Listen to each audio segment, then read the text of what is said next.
Okay, we're back with Jeff Yarus and Des Murphy from Halliburton.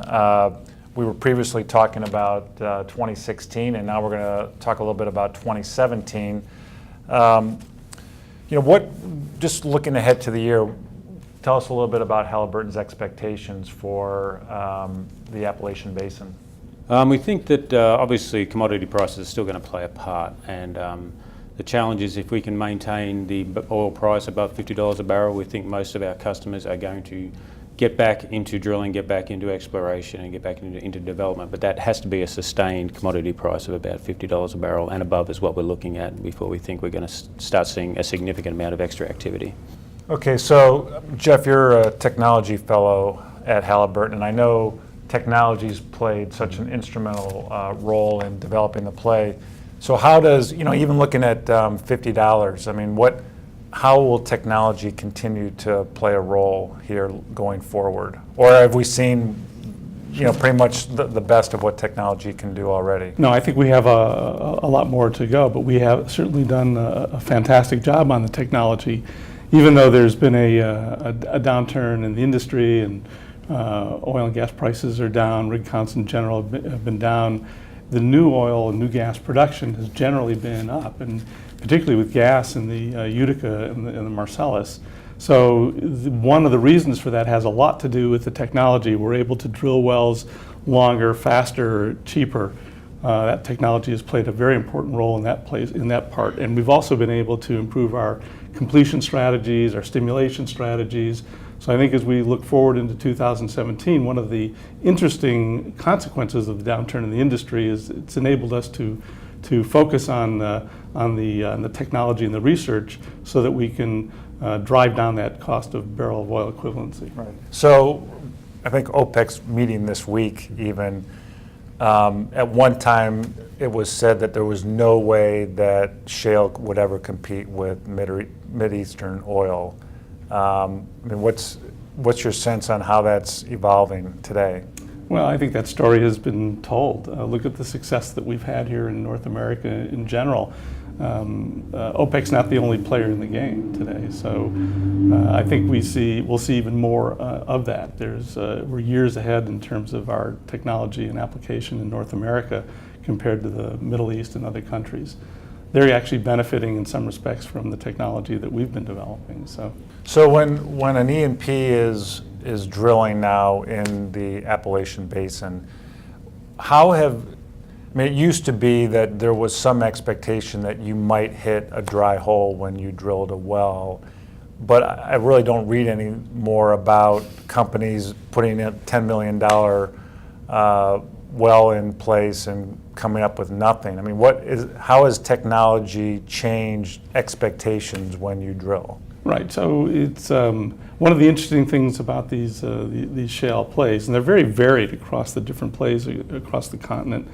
But they're also very heterogeneous within a play. But the benefit is that these are self-sourcing rocks, so that the hydrocarbon's already in place where we're drilling, and that's why we see so much better success rate. But they are complex, and drilling a well in one particular area, for example, the Utica, under some strategy, is not going to be the same as drilling in another area of the Utica with the same strategy. So we have to really understand the details of the geology to be successful. So just 2017, we're at a conference in Columbus today, and Gulfport's going to be here, and my understanding is that they're going to go up to 6 rigs on December 1st, and we're seeing overall a growth in the rig count, particularly in the Utica. I mean, do you have expectations as far as the level of activity in the Utica in 2017? Not so much the Utica. I'm not too sure what the expectations are there. We expect obviously the Marcellus to continue to increase as well. Our customers have commitments to gas takeaway to get out of the area to the various customers. So they are putting rigs on to fill that pipeline, and I'm sure that the Utica as well. We call it the Utica, but it's really the Point Pleasant is the area of interest. The Point Pleasant will the rig count then as well also will increase to suit, I feel. How important is the 2 pipeline projects? I know a lot of us are tracking our Rover and Nexus.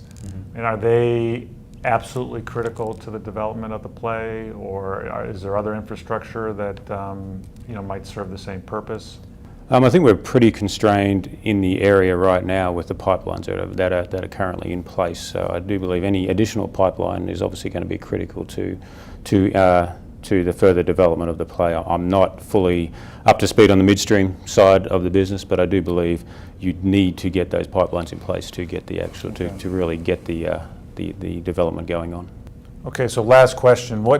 Maybe we should have led off with this, but what is Halliburton's footprint in the Appalachian Basin, and maybe particularly the Utica? I mean, I always thought of Halliburton as, I know you're in 60 countries, but I always thought of you more as, Texas and some of the bigger plays.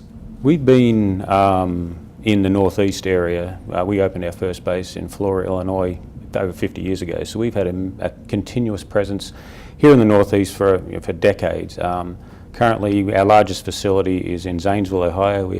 We committed during the downturn to build that facility and make that our central focus for the Utica Point Pleasant development. We've got almost 500 employees in that facility alone. And what's really interesting and really we think adds a lot of value is 35% of those employees are actual Ohio natives, and if you expand it out, over 75% are from the Pennsylvania, West Virginia, Ohio region. So we've got a significant footprint in Ohio alone, and we're really contributing to the local economy and working very, very hard in Utica with our clients. We've serviced hundreds of wells in the Utica Point Pleasant alone, and been very successful. We've helped a lot of our clients drill and complete some very, very good wells. That's great to hear. Great to hear for the state of Ohio. Yeah. So I said that was the last question. The last question. So how does Halliburton see Point Pleasant Utica versus the Marcellus? I mean, we always seemed the Point Pleasant Utica seemed to be maybe a stepchild compared to the Marcellus. Is that? You look at the USGS surveys in 2012, and I don't have the actual numbers, but they came up with their technically recoverable reserves. And since then, there's been several studies, and the latest one was done by the Utica Shale Appalachian Basin Exploration Consortium, I believe their name is. And again, I don't have the number, but they've significantly increased the technically recoverable reserves of the Utica. So it's not really seen anymore, I believe, as a stepchild of the Marcellus. And when you look at the sweet spots in the Utica Point Pleasant versus the Marcellus, you're, I say limited, but you have two major sweet spots, the northeast Pennsylvania, then the southwest PA area. Whereas in the Utica Point Pleasant, depending on the resource you're after, you have several sweet spots going across from the oil to the rich condensate, lean condensate, into the dry gas, and now into the deep dry gas. So the Utica Point Pleasant is now, in my mind, is a significant resource, especially for the state of Ohio, especially for the northeast region itself. Great. All right, well, thank you, Jeff, and Des, thank you, and thank you for joining the MH Energy Exchange. Anytime.